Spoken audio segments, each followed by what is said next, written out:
O guitarrista Carlos Santana, o rapper haitiano Wyclef Jean, o brasileiro Alexandre Pires e o sueco DJ Avicii estão trabalhando juntos para produzir cantica com o Luceiro Mundial dia 13 de julho. E quatro aqui estão juntos para dizer, dar um jeito.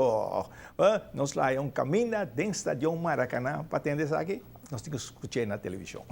E para de 5 anos, autorizar a Copa Alegria de Dominó, que começa fim de semana aqui no centro de bairro Tanque Lendert.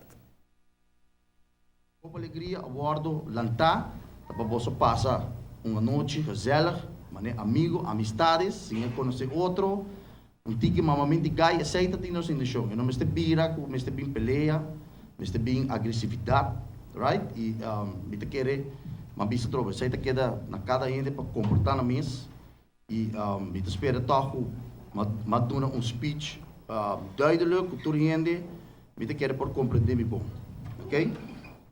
Agora, bom, vooral, principal é aqui torneio que vai dedicar trove na dois baluartes de dominó.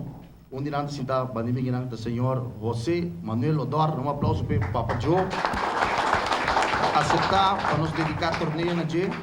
E outro tá senhor Franklin Ranes, veterano de dominó também opi aia, que também está na abertura. Nós estamos discurso muito bom, mas muito contento que ela nos dedicar o torneio na G. Mirando sempre também a pessoa que nos está dedicando ao torneio na G, nos está pedindo também, porque sempre dando respeito na pessoa que você dedicar, a pessoa do torneio vai dedicar na G. Não bem assim, mas bem brinca, bem busca peleia. Se não está bem condições, queda bocas, right? Aruba Trading Company hay un reconocimiento por the Bugoroy Athletics para ang aporte na Copa Alegria.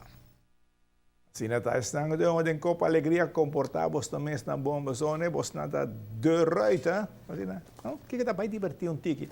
E Ronnie se hit perde no vira malo. Nós estamos tendo gasolina para o peppa back, não preocupa com hit, não preocupa com o mês, assim, não, vamos lá. Aí já